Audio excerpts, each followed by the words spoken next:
এ দেখতে পাচ্ছি ওই যে লাউয়ের ডগা, তো এখান থেকে না আমি কয়েকটা মানে লাউয়ের ডগা কেটে নিলাম।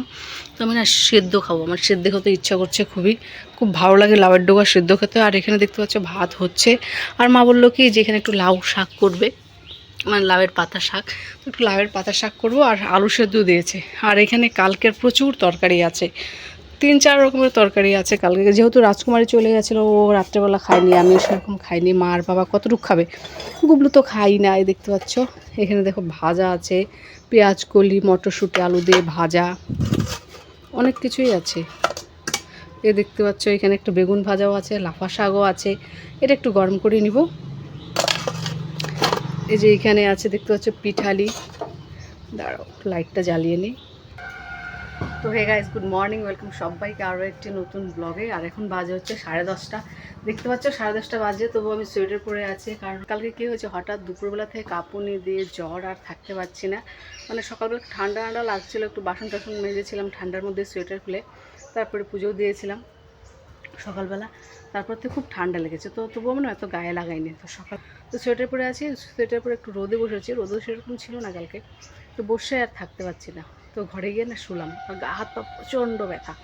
শুলাম, শোয়ার পরে দেখি যা ঠান্ডা লাগছে, 3-3টে ব্ল্যাঙ্কেট গায়ে দিয়েছি, তবুও থাকতে পারছি না। আমার এত কাঁপুনি হচ্ছে আর এত জ্বর এসে গেছে, আর গা হাত পা তো প্রচণ্ড ব্যথা, প্রচণ্ড। আমার থাকতে পারছি না। তো সেই যে শুয়েছি 1টার সময় বিছানার মধ্যে গেছি, রাত্রে খালি খাওয়ার টাইমে খাবো না, তবু মা জোর জবরদস্তি অল্প খাওয়ালো। সেই 9টার সময় উঠেছি, কিন্তু ওষুধ খাওয়ার পর। তারপরে 11টার দিকে এত শরীর ঘামছে আমার, মানে কি বলবো, আমার নাইটি যা নাইটি পরেছিলাম, নাইটি পর্যন্ত ভিজে গেছে ঘেমে আর কি। তো তারপরে তো জ্বরটা ছেড়েছে, তারপরে রাত্রেবেলা জ্বর আর উঠেনি, সকাল থেকে হালকা একটু আছে, কিন্তু কালকের মতো না। তো ওষুধ খেয়েছি সকালবেলা, ওষুধ খাওয়ার পর একটু এখন মোটামুটি সুস্থই আছি, অসুবিধা নেই। তো সকালবেলার থেকে মা সব কাজকর্ম একাই করছে। উঠোন ঝাড় দেওয়া, বাসন মাজা, খারাপও লাগে, কিন্তু কী করবো বলো, জলটা আর ধরতে পারছি না।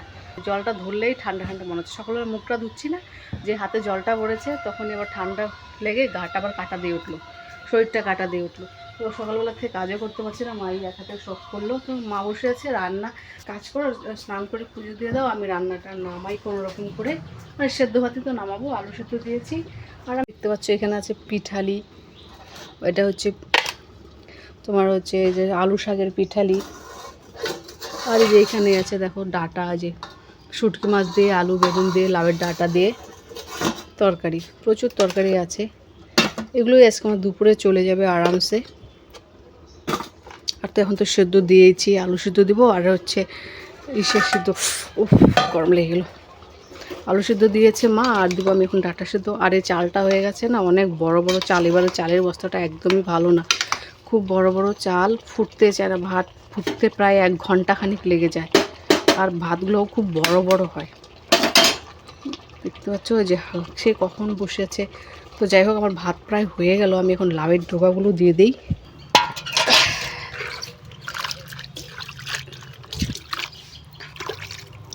দেখতে পাচ্ছ লাউয়ের ডিটা, এগুলোই সেদ্ধ দেবো। আমার লাউয়ের ডিটা সেদ্ধ খেতে দারুণ লাগে। যারা যারা লাউয়ের ডাঁটা সেদ্ধ খাওনি অবশ্যই খেয়ে দেখো, দারুণ স্বাদ লাগে। এটাকে মাখতে হবে পেঁয়াজ লঙ্কা, তারপরে একটু সর্ষের তেল দিয়ে মাখবে, দারুণ লাগে খেতে, দারুণ। একদিন হলেও খেয়ে দেখো, ভীষণ টেস্ট। বেঁধে দিলে ভালো হতো, কিন্তু কী দিয়ে বাঁধবো, তো এমনি দিচ্ছি ভাতের মধ্যে। এটা কিন্তু ভাত ভাত বসানোর সাথে সাথে দেওয়া যাবে না, গলে যাবে। ভাতটা যখন অর্ধেক ফুটে যাবে তখন দিতে হবে।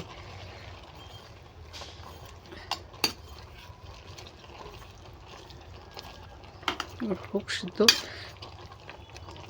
অসুবিধা হয় কেন, একটু মানে ভাতটা বের করার সময় না একটু অসুবিধা হয়, কারণ ভাতের মধ্যে ছড়িয়ে যায়। তো আচ্ছা, এবার হোক লাউ ডাঁটার মানে এগুলো যেহেতু আগাটা তো কচিই থাকে, সেদ্ধ হতে বেশিক্ষণ টাইম লাগে না। একটু রসুন ছুলে নেই, মুখে একদমই স্বাদ নেই। কালকে তো ব্লগ দিতে পারিনি, তো আজকে এর জন্য কোনো রকম করে শ্যুটটা করছি। আর আমার ছেলে আছে ওই পাশের বাড়িতে, গল্প করছে, বলে মা আমি গল্প করি। তো ওইদিকে আমি একটু যেতে যাচ্ছি কুম্ভ মেলায়, গুবলুকে নিয়েই যাব, আর বোন হয়তো যাবে। মাকে বললাম, মা কোনো সিওরিটি নেই। অনেকে বলছে ভিড় সেরকম নেই, আগের তুলনায় কিছুটা কমেছে, কিন্তু ভিড় নেই। কিন্তু বাচ্চা নিয়ে গেলে একটু অসুবিধা হতে পারে। অসুবিধা বলতে প্রচুর হাঁটতে হবে, 5-6 কিলোমিটার হাঁটতে হবে। তো বাচ্চা নিয়ে হাঁটাই হয়ে যাবে অসুবিধা, কারণ বাচ্চার উপর খুব চাপ পড়ে যাবে। যদি কেউ কুলে নিয়ে হাঁটতে পারে কিছুক্ষণ তাহলে যাওয়া যাবে। আর হচ্ছে ভাড়া গাড়িও আছে, কিন্তু যেখানে 20 টাকা ভাড়া সেখানে 100 টাকা করে যাচ্ছে।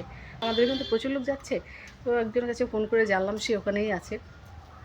তো বললো এই ব্যবস্থা, হ্যাঁ আসতে পারো, কোনো অসুবিধা নেই, কিন্তু তোমাকে হচ্ছে যদি সাথে 2-1 জন লোক থাকে, মানে বাচ্চাটাকে একটু কুলে নেওয়ার মতো। এতটুকু বাচ্চা তো, আর আমার গুবলুর বয়সও কিন্তু অত না। তো আমার গুবলুর বয়সও তো খুব বেশি না, যদি 10-12 বছরের বাচ্চা হতো তবু একটা, তো গুবলুর বয়স যেহেতু কম, তো ওর উপরে খুব চাপ পড়ে যাবে।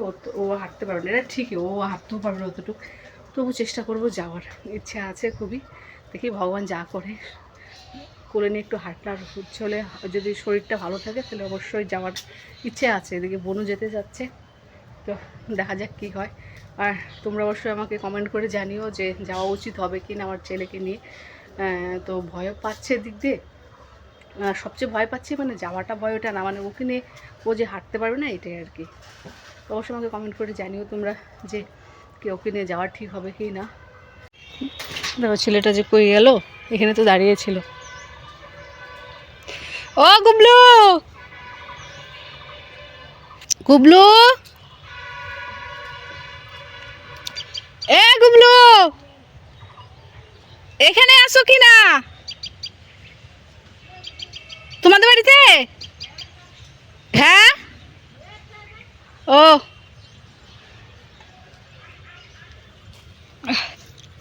ওদের বাড়িতে আছে। আমি ডাকছি বলে কি, মা আমি গল্প করছি, এবারই কাকিটার সাথে বলে গল্প করছে। আর ফরেস্টে দেখো, এখন ফরেস্টের গাছ শুকিয়ে যাচ্ছে, ধুলোতে গাছের পাতা দেখো সাদা হয়ে আছে। নাক দিয়ে না জল পড়ে যাচ্ছে। এবার গুবলুরও প্রচণ্ড সর্দি লেগেছে। গুবলুর সর্দি কিন্তু লাগে না, ওর জন্মের পর এরকম সর্দি কোনোদিনও লাগেনি, মানে জন্মের পর গুবলুর সর্দি লাগেইনি। এবার যেরকম সর্দি হয়েছে নাক দিয়ে পড়ছে আর কি।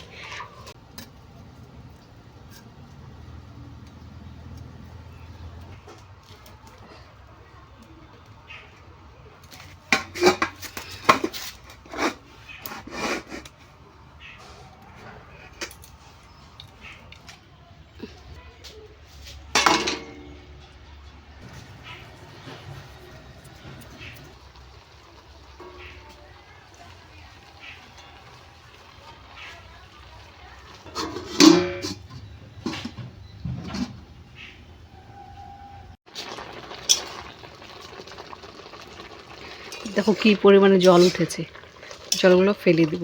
এই জলগুলোর জন্য না একটু তিতা তিতা ভাব লাগে, এই জন্য জলটা ফেলে দিতে হয়।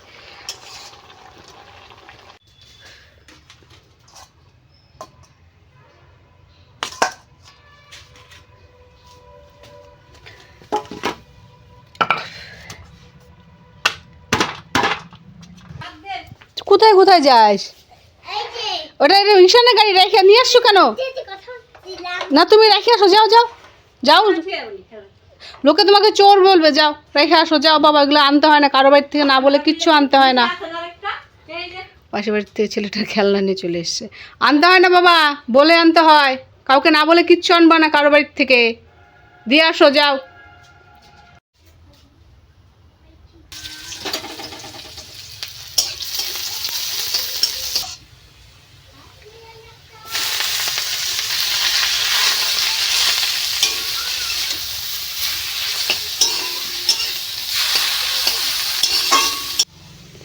মামার বাড়ি থেকে এনেছিলাম ধনে পাতা, দেখো কয়েকদিন হয়ে গেছে না, একদম পেকে গেছে। তো এই ধনে পাতা আমি এখন একটু দিয়ে দেবো লাউ শাকে।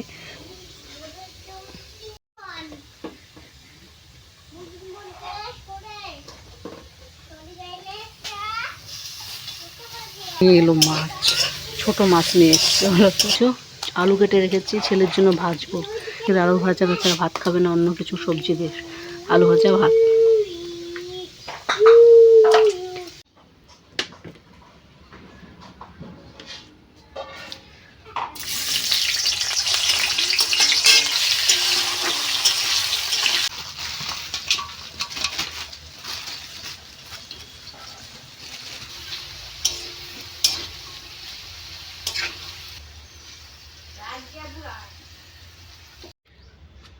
আমার মুখে না একটু স্বাদ নেই, খেতে কিছুই ভালো লাগছে না। ভাতও রান্না করলাম, মা পুজো দিচ্ছে, তো এখন না এটাই খাচ্ছে, দেখতে পাচ্ছ। কালকে গুগলু গেছে বটতলায় খেলতে, সব বাচ্চা কাচ্চা একসাথে হয়েছে না, ওকে মারলেও ও বাড়িতে এসে বলবে না যে মা মেরেছে, এসে চুপচাপ দাঁড়িয়ে থাকবে।